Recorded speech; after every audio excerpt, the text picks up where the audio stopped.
వినియోగంలో భారత్ దూసుకుపోతోంది.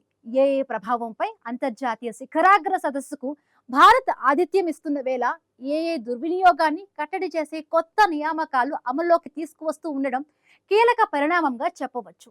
ఏఐ ప్రభావ సభలో చర్చిస్తున్న సూత్రాల్లో ప్రజాహితం ఒకటి. ఇది ఏఐని మానవ ప్రగతి కోసమే ఉపయోగించాలని నిర్దేశిస్తోంది.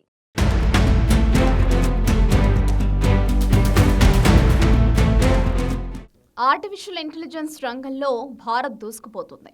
రానున్న కాలంలో ఏ రంగంలో ప్రపంచంలో అగ్రస్థానంలోకి రావడమే లక్ష్యంగా భారత్ ప్రణాళికలను రచిస్తోంది. అయితే ఏఐ ద్వారా కలిగే ప్రయోజనాలే కాదు, వచ్చే సమస్యలకు పరిష్కారం చూపేందుకు సైతం భారత్ ప్రయత్నాలు ముమ్మరం చేసింది. ఏఐ సృష్టించిన చిత్రాలు, శబ్దాలు, సమాచారానికి వాస్తవ కంటెంట్కు మధ్య తేడా తగ్గిపోవడం పలు సమస్యలకు కారణమవుతుంది. అందుకని కంటెంట్ సృష్టి, పంపిణీలో పౌరులు, కంపెనీలు బాధ్యతగా ప్రవర్తించేలా చూడటానికి ఐటీ నిబంధనలకు కేంద్రంలోని మోదీ సర్కార్ ఇటీవలే కొన్ని సవరణలు చేసింది. ఏ ప్రభావంపై అంతర్జాతీయ శిఖరాగ్ర సభకు భారత్ ఆతిథ్యమిస్తున్న వేళ ఏ దుర్వినియోగాన్ని కట్టడి చేసే కొత్త నియమాలు అమల్లోకి వస్తుండడం కీలక పరిణామంగా చెప్పవచ్చు. ఏఐని వినియోగించే విషయంలో భారత్ ఆచితూచి అడుగులు వేస్తోంది. ప్రజల నమ్మకం, ఆదరణలను చూరుకుంటూ బాధ్యతగా ఏఐని ఉపయోగించాలని భారత్ ఆశిస్తోంది. ప్రస్తుతం దేశంలో నిర్వహిస్తున్న ఏఐ శిఖరాగ్ర సభకు తదనుగుణమైన మార్గదర్శక సూత్రాలను రూపొందించింది. ఏఐ ప్రభావ సభలో చర్చిస్తున్న సూత్రాల్లో ప్రజాహితం ఒకటి. ఏఐని మానవ ప్రగతి కోసం ఉపయోగించాలని ఆ సూత్రం నిర్దేశిస్తోంది. ప్రజల గౌరవ మర్యాదలకు భంగం కలగకుండా ఏఐని మానవాళి ఉమ్మడి ప్రయోజనాల కోసం భద్రంగా, విశ్వసనీయంగా ఉపయోగించాలని ప్రజాహితం సూత్రం పేర్కొంటుంది. ఏఐ పర్యవేక్షణలో అన్ని దేశాలు పాలుపంచుకోవాలని, అన్ని జాగ్రత్తలు తీసుకోవాలని ఏఐ శిఖరాగ్ర సభ కార్యాచరణ సూత్రాలు నిర్దేశిస్తున్నాయి. ఏఐని సృజనాత్మక కార్యకలాపాలకు, ఉత్పాదకత వృద్ధికే కాకుండా వ్యక్తులకు, సమాజానికి హాని కలిగించేలా వాడటం ఈ మధ్యకాలంలో ఎక్కువ అవుతుంది. ఏఐని ఇలా ద్వంద్వ ప్రయోజనాలకు వాడకుండా తగిన జాగ్రత్తలు తీసుకోవాల్సిందేననే అభిప్రాయాలు వ్యక్తమవుతున్నాయి.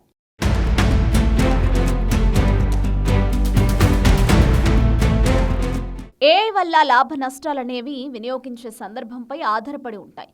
ఉత్పాదకత విషయంలో ఏఐ వాడకం ఎన్నో ప్రయోజనాలను అందించినా సమాచార సాధనాలు, విద్యా, వైద్యం, పోలీసు విభాగాల్లో సమస్యాత్మకంగా పరిణమించవచ్చు.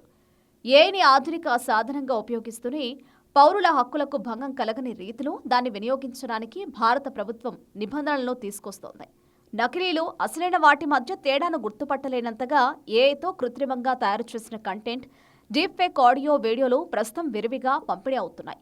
దీన్ని కట్టడి చేయడానికి ఐటీ నియమావళి ఇకపై బాగా ఉపకరించనుంది.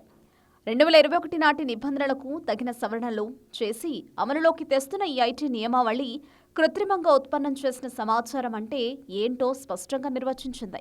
సాధారణంగా డిజిటల్ ఎడిటింగ్, సృజనాత్మక అభివృద్ధికి ఫలానా కంటెంట్కు ఏఐని ఉపయోగించి తయారు చేసినట్లు డిజిటల్ వేదికలు స్పష్టంగా ప్రకటించాలని భారత ప్రభుత్వం తీసుకొచ్చిన కొత్త నియమావళి నిర్దేశిస్తోంది. అలాగే కంటెంట్ ఆన్లైన్లో పంపిణీ అవుతున్నప్పుడు అది ఏఐదా కాదా అని గుర్తించడానికి, దాని మూలాన్ని తెలుసుకోవడానికి మెటాడేటా, వాటర్ మార్కింగ్ సాంకేతికతలను ఉపయోగించాలని కూడా ఆ నిబంధనావళి పేర్కొంటోంది. ఇలా మన దేశంలో జనరేట్ ఏఐకి పారదర్శకతను తీసుకురావడం ఆహ్వానించదగ్గ పరిణామం. ఫలానా కంటెంట్ ఏఐతో రూపొందించినదని తెలిస్తే వినియోగదారులు జాగ్రత్త పడతారు. ఏఐ సాయంతో సృష్టించిన కంటెంట్ను అప్లోడ్ చేసేవారు అది కృత్రిమమని ప్రకటించాలి.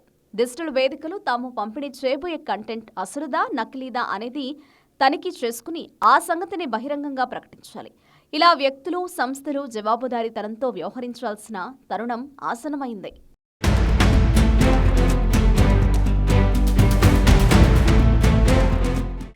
ఏఐని ఆధునిక సాధనంగా ఉపయోగిస్తూనే పౌరుల హక్కులకు భంగం కలగని రీతిలో దాన్ని వినియోగించడానికి భారత ప్రభుత్వం కొత్త నిబంధనలను తీసుకువస్తోంది.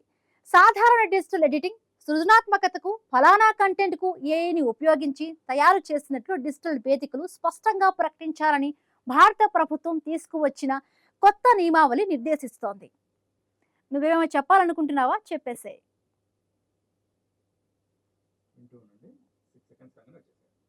ఏఐని మంచికి వాడితే అది మీ భవిష్యత్తును నిర్మించగలదు, లేదంటే మీ మనుగడకే ప్రమాదం. Thanks for watching.